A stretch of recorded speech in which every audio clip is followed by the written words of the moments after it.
All right, let's talk about something we all use every single day: free apps. It's this weird paradox, right? The whole app economy is built on the idea of free, but it's a multi-billion-dollar industry. So, how does that even work? And that really is the billion-dollar question, isn't it? We've all got dozens of these apps on our phones, but we rarely stop and think about the massive economic engine that's humming away just underneath the surface. Because here's the thing, even when an app is free to download, there's always a transaction happening. And make no mistake, money is absolutely being spent. A lot of it.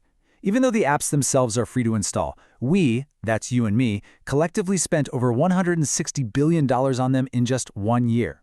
This number right here tells you that free is really just the front door.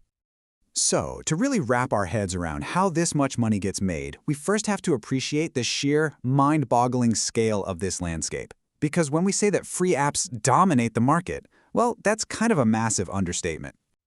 I mean, just look at this. It's not even a competition. Free and freemium apps make up a staggering 97% of all apps out there.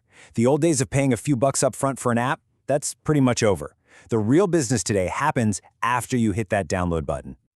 So, where's all the money coming from? Well, a huge piece of the puzzle is right here: advertising. Brands are pouring an incredible $336 billion into mobile ads, all hoping to grab your attention while you're scrolling through the apps you use every single day. Okay, so how do developers actually take all those free downloads and turn them into a real, sustainable business? Well, it turns out there's a pretty well-established playbook of strategies they use. First things first, let's get the lingo right. We tend to lump them all together, but free and freemium are actually a little different. A truly free app usually makes all its money from ads. But this freemium model, the one where you get the basics for free and pay for the cool extra stuff, that has become the undisputed king of the app world.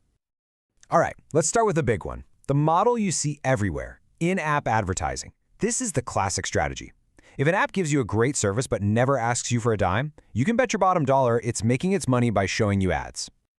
Now, this can look like a bunch of different things, from that little banner ad at the bottom of the screen to a big full-screen video that pops up.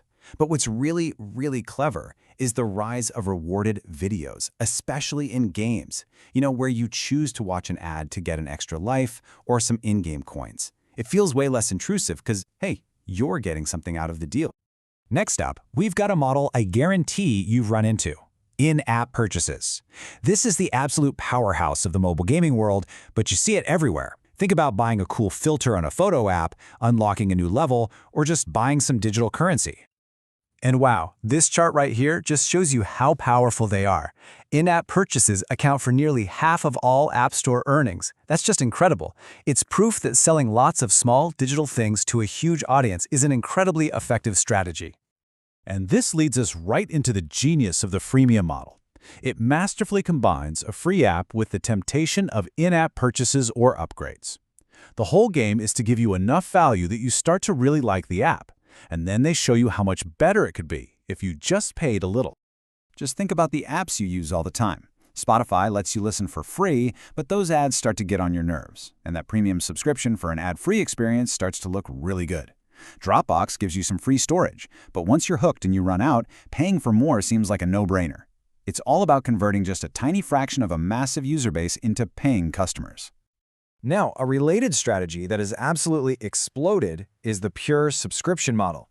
So instead of a one-time purchase, you're paying a recurring fee.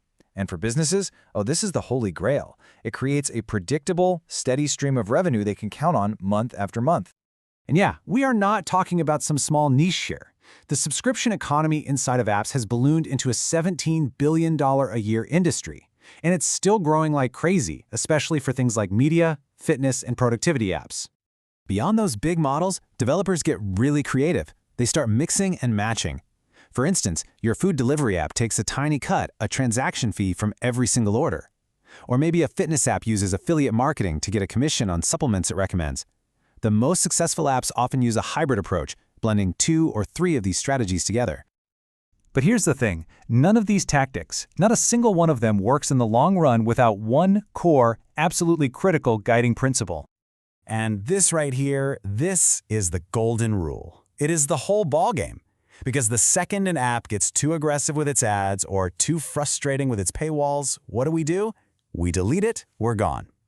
At the end of the day, successful monetization is always built on the foundation of a great user experience that keeps people coming back for more. So now you've seen the playbook.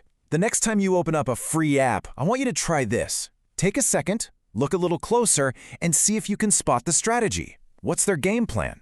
Are they hitting you with ads, pushing a subscription, tempting you with in-app purchases? I promise, once you start seeing the models at work, you'll never look at your phone the same way again.